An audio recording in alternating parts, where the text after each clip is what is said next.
World War II in the Pacific, Part 1. As 1942 began, the world was at war. Pearl Harbor, again, just a few days before. In the East, the Americans, the British, and the Chinese are fighting the Japanese. In Europe, the Russians are holding on against the Germans.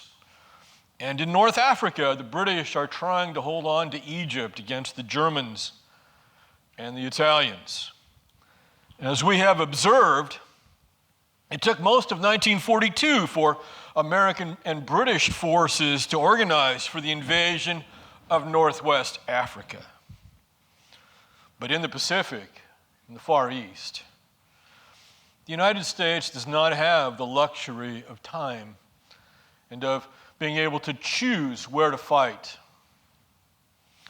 The first 6 months of 1942 after the attack on Pearl Harbor were impressive for Japan as they literally ran roughshod over the Pacific world. They eventually controlled most of Southeast Asia and the islands of the South and Central Pacific, and they were knocking on the door of Australia. Just after the attack on Pearl Harbor, within hours, the Japanese invaded the American colony of the Philippines.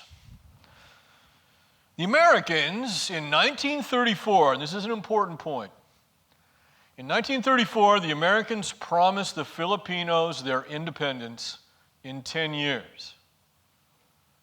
And so it was the American plan in 1944 to let the Philippines have their freedom. We are beginning to give up our empire in the Pacific. And the Japanese were well aware of this, but it didn't matter. And so now, when the Japanese invaded the Philippines, the Filipinos fought on the side of the Americans. Nevertheless, the Philippines fell in May of 1942. The Japanese treated their American and Filipino prisoners abominably, with great cruelty. You see, the Japanese believed that surrender was dishonorable, and those who surrendered were cowards. They believed that of themselves, and they believed that of those whom they fought. Indeed, Japanese soldiers were expected to commit suicide rather than surrender. Their 1941 Soldier's Field Manual was clear that a Japanese soldier should prefer death to surrender. And the vast majority of Japanese soldiers during the Pacific War will follow these instructions: death before surrender. Now, in the Philippines, the Japanese marched their American and Filipino prisoners from the Bataan Peninsula, which is where the last stand took place. They marched them north about 100 miles to the prison camps. The brutality of this march meant the deaths of thousands of undernourished and sick and wounded American and Filipino prisoners. And this march then became known as the Bataan Death March. If you're one of these prisoners and you're struggling to stay on the road and continue to march and you fell out of line, the Japanese soldier nearest to you would simply come up and bayonet you and move on. Once news of this atrocity spread through American forces, the Pacific War became a kill or be killed war. It never degenerated like this on the Western Front in Europe. Now, on the Eastern Front in Europe, it did, between the Russians and the Germans and other peoples there. That was also very much a kill or be killed war. But in the Pacific, almost from the beginning, this is kill or be killed, and the idea of surrender is, well, it's not practical. The Battle of Midway A major blow to the Japanese occurred at the Battle of Midway in June of 1942. The Japanese planned another major naval battle, which, if successful, would give them control of the vast spaces of the Pacific Ocean. The Japanese plan was to lure what was left of the American fleet, much of it at the bottom of Pearl Harbor, you see, but to lure what was left of the American fleet into a trap in the Central Pacific. And in this trap, their superior numbers would prove decisive, the Japanese hoped, and the American fleet would be destroyed. And the Pacific Ocean then would become a Japanese lake. But we knew about this plan. We knew that the Japanese fleet could be found close to the islands of Midway, and we knew this because we had broken the Japanese code, and the Japanese did not know that we had broken the code. And so the Americans had a better idea of where the Japanese fleet was in the vast Pacific Ocean than the Japanese did of our fleet. And in World War II, there is no satellite technology that allows ships to find each other, you see, in the ocean. It essentially has to be done in a face-to-face situation. So aircraft are used for reconnaissance. Aircraft are searching for the other nation's fleet, and vice versa. And so if we have a better idea of where their fleet is going to be than they do of ours, we have the advantage. And this is the situation in Midway because we have broken the code. The Battle of Midway of June 1942 was a naval battle in which the surface ships, the aircraft carriers, battleships, cruisers, etc., never saw one another and never fired a shot from ship to ship at one another. This is an air battle where the aircraft take off from their respective aircraft carriers searching for the other fleet and inflict damage from the air. And this was a new kind of war. This is going to define the Pacific War from this point on, but this is not the way navies had fought before World War II. And in fact, many of the naval officers at this time were still thinking of the old-fashioned kind of fighting in which battleships would open up with their big guns on one another from 15 or 20 miles away. But that's not the way this war is going to be fought very often. This is going to be an aircraft carrier. And that is going to be a point that is brought home at the Battle of Midway. And so the surface ships never saw one another. It was the aircraft from the carriers that did all the damage. And when the American planes hit the Japanese fleet, they had achieved the ultimate in surprise. I won't go through a blow-by-blow account of the Battle of Midway, but when it was all over, the Japanese had lost 4 aircraft carriers. We had sunk 2 cruisers, which are medium-sized battleships, or ships of war, I should say. We'd also sunk 3 destroyers, which are smaller warships. And most importantly, after the carriers themselves, we had shot down or planes that had no place to land because their carriers were sunk and had run out of gas and splashed into the ocean. The Japanese had lost 280 aircraft, and as importantly, the veteran pilots that flew them. Now, I'm not going to ask you those statistics on a test, but I do not want you to know that the Battle of Midway did not turn out the way the Japanese had hoped. They had hoped to inflict those kinds of damages on the American fleet and thus control the Pacific Ocean, but the tables had been turned. The Americans lost 1 aircraft carrier at Midway and 1 destroyer. So this is an enormous American victory, just 6 months into the war in the Pacific. It was so important that many historians would later call it the turning point of the war. I don't think so, and the modern interpretation is now that it wasn't the turning point, but it definitely rebalances naval force. And it definitely gives the Americans now time to bring their great industrial capacity online, and build the Navy that would eventually win the Pacific War. So it's a significant American victory that buys time and rebalances the two fleets to a certain extent, although the Japanese are still numerically superior, but not by as much as it had been. Japanese internment.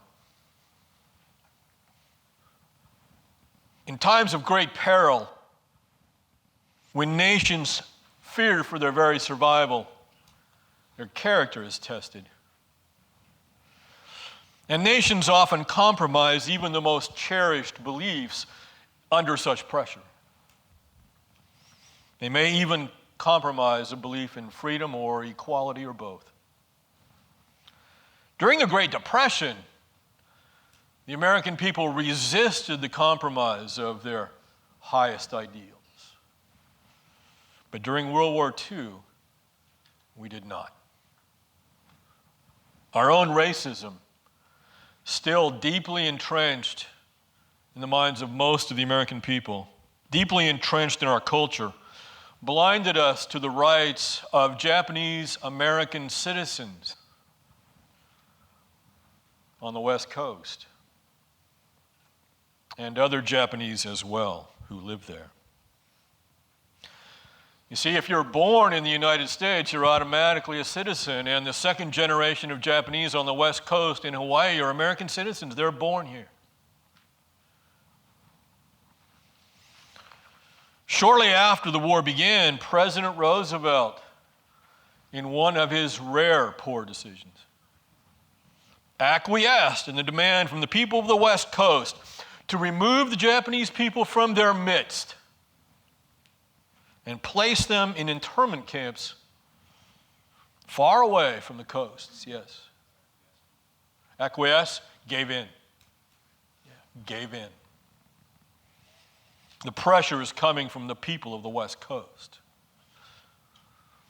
The primary fear of the people on the West Coast was that the Japanese would aid, the Japanese Americans living here, would aid a Japanese invasion of the West Coast. And if not overtly aid, they would perhaps serve as spies on American military and naval installations and movements and so forth. That's the fear. But more importantly, it's clear that white racism was a key component of this decision. Right. White racism. So over 100,000 Japanese people, many of them American citizens, were in fact placed in such camps in the interior part of the country. They were placed there without trial. In addition, they lost their homes in most cases. They lost their businesses. They lost most of their personal possessions. And of course, they lost their freedom. This is all true.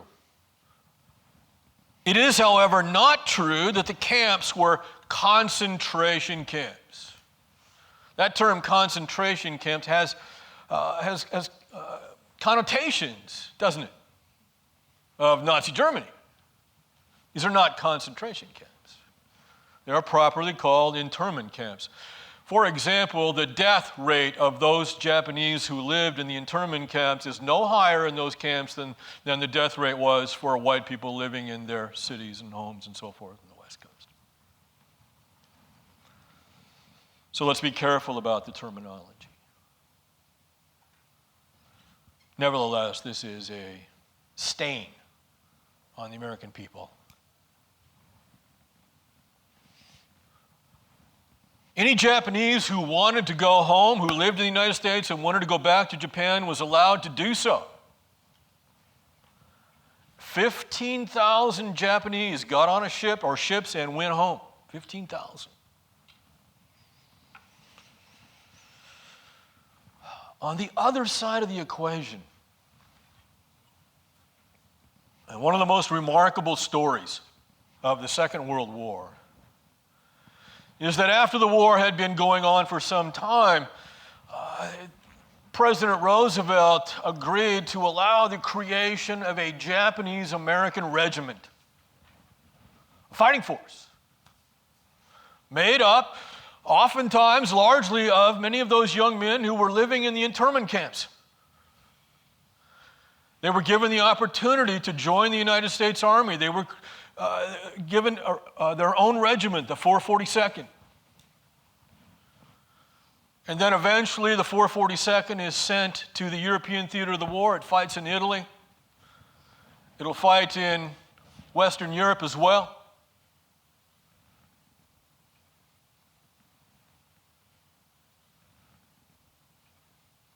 The 442nd is the single most decorated regiment of the war. Decorated means the earning of medals for valor, courage. No other regiment earned more such decorations.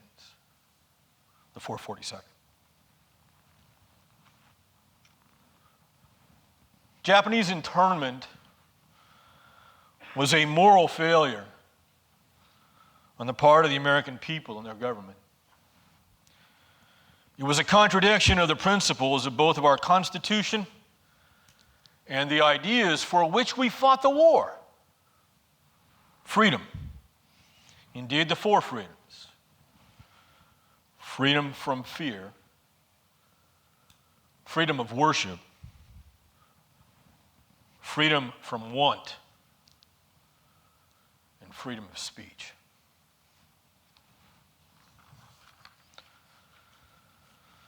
History is fascinating in its complexity. After we had defeated Japan in 1945, we treated the defeated Japanese nation with the respect and dignity that we had denied our own citizens, stopping the Japanese southern advance. After the Battle of Midway, the Japanese, and this is one of the reasons why I don't consider Midway to be the turning point of the war, the Japanese continued their offensive, their southern advance. They did not think that Midway was the turning point of the war. Though badly damaged at Midway, they continued their offensive in the South Pacific. They hoped to take the Solomon Islands and the island of New Guinea, the large island of New Guinea that is just off the northern shore of Australia. It is the stepping stone to Australia, New Guinea. In taking the Solomons in New Guinea, the Japanese essentially are hoping to cut off Australia from their American allies. So the Americans and Australians now threw everything they had into stopping this advance, though the Japanese Navy was still superior. Again, we are not calling the shots. The Japanese are still dictating what's happening in the Pacific. And so now the United States met the Japanese on the island of Guadalcanal, where the Japanese were constructing an airfield. And so we decided to take that island away from them in August of 1942. The tenacious combat on Guadalcanal lasted for almost 6 months. Lasted into 1943. And while the poorly armed Marines fought on the ground, the two navies, especially at night, fought for control of the seas around Guadalcanal. And the Navy that wins that fight is going to be able to resupply their soldiers on the island. So it is all about the Navy.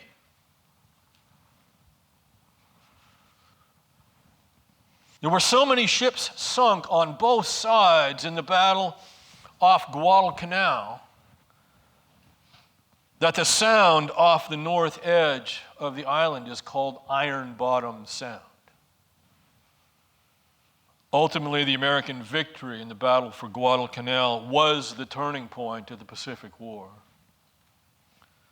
By early 1943, the Americans were bringing more ships to bear on the battle and more soldiers and more aircraft. American factories now have begun to pump out the articles of war that would allow not only for a victory in the Pacific, but for a victory in Europe as well. It was this eventuality the Japanese leaders were afraid of when they started the war. They thought that if they had not won the war in the first year, 2 years at the most, then American productive capacity would overwhelm them. They were exactly right. New Guinea. Meanwhile, General Douglas MacArthur and the United States Army and their Australian allies landed on New Guinea, again off the north coast of Australia, in order to push the Japanese off that island. These battles, fought in some of the hottest, most humid, mosquito-infested swamps and jungles in the world, were enormously costly. But by January 1943, MacArthur had secured the eastern end, the southeastern end of the island, just as the Marines were securing the island of Guadalcanal. MacArthur now spends the next year moving to the northwest on the island of New Guinea. And he is eventually moving towards the Philippines. MacArthur's intent, MacArthur's promise to the people of the Philippines was, I shall return. Don't give up. Don't lose heart. I'm coming back. And he has every intention of delivering on that promise. The basic strategy the Americans followed in the Pacific was called the two-pronged plan. This is the kind of question I will ask you. In 1943, the Americans created this two-pronged plan, this approach to defeating Japan. General MacArthur and the Army proceeded through the Southwest Pacific on New Guinea. That is one of the prongs, or spears, if you will. And the man who was in charge of the American Navy in the Pacific, Admiral Chester Nimitz, they launched another spear through the Central Pacific. That is, after Guadalcanal, then moving north of New Guinea through the central part of the Pacific Ocean, which brings us then to Tarawa and Saipan. Nimitz's first target after taking the Solomon Islands was the island of Tarawa in November 1943. This is one of those tiny islands that I suppose, if you're familiar at all with the Pacific War, come to mind. Tarawa, Iwo Jima, etc. Not like Guadalcanal or New Guinea, which are huge islands, or Okinawa for that matter. And Nimitz, his forces, was able to take the tiny island in 3 days. Not bad. 3 days of combat. But 1,000 dead Marines for just a speck of sand in the Pacific Ocean in 3 days. 1,000 dead Marines. More ominously, the Japanese had defended the island with about 4,600 men. And how many died on that island? About 4,600 men. Fewer than 24 surrendered. Remember the Japanese military code. Death before surrender. The Japanese soldier was amazingly determined to die for the emperor. And I'm not telling you about every battle in the Pacific War, just as I didn't tell you about every battle in Europe. But the next major step was the island of Saipan, again in the Central Pacific, which Nimitz took in June 1944. Saipan was crucial.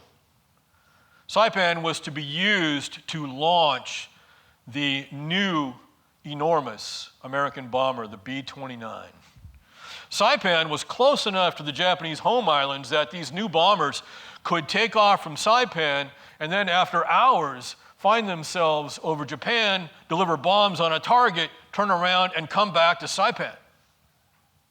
Of course, these aircraft are far too large to take off from an aircraft carrier. And so Saipan then is the great air base that allows us to bomb the Japanese islands day after day. But again, most of the Japanese soldiers defending Saipan did exactly what they were instructed to do: death before dishonor. Summary. By the fall of 1944, the United States, in spite of the fact that it was devoting most of its military resources to the European theater against Hitler's Germany, had turned the tide of battle against Japan in the Pacific. The Americans were now poised to liberate the Philippines from the brutal Japanese masters there. And from there, take the final step to defeat Japan. What we didn't know was that the Japanese had just begun to fight. Questions?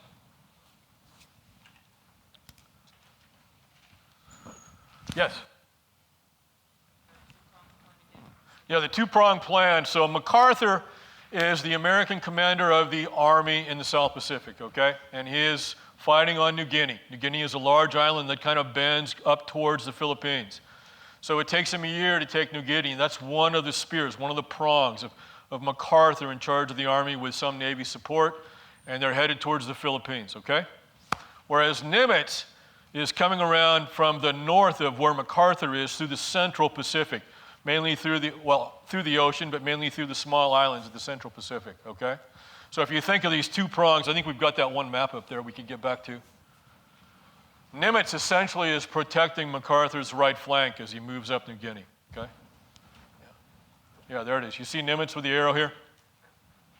And then there's MacArthur, and there's New Guinea just below the MacArthur arrow, and you see it's pointing right at the Philippines, see? So that's the two-pronged plan.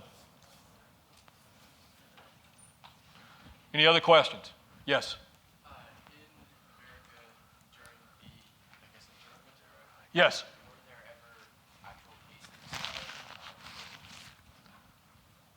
of Japanese Americans aiding the Japanese? That is an excellent question.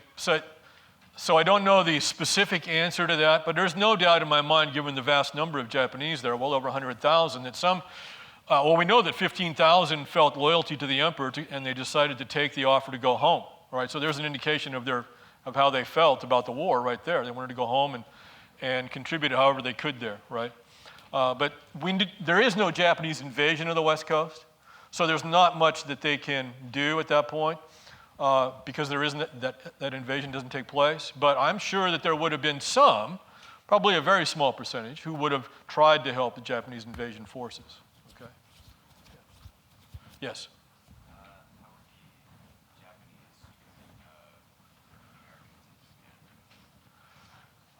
using Japanese treatment of all Western civilians, whether they're British or Dutch or whatever they might be, is pretty brutal. There are lots of stories, even some movies about some of these camps. Surviving a Japanese prison camp is a difficult thing. Most people lost 30, 40, 50% of their body weight during that time if they managed to survive. The story for American service personnel is different from that, though. It's much more brutal. But it's not good. And by the end of the war, part of the reason for that is that the Japanese themselves are starving. Okay, so the war's not going well for them, and they're finding it very difficult to supply their own people with food, let alone prisoners of war. And the reason for that, of course, is the American submarine campaign in the Pacific is sinking Japanese merchant ships to the point that by 1945, it was difficult for an American submarine to find a target. Okay? That's how badly Japan is being beaten by that time. So, but those are the ships that were bringing food to the Japanese, and obviously they're not going to feed their prisoners any better than they're feeding themselves. Okay. Anybody else? All right, God bless you all.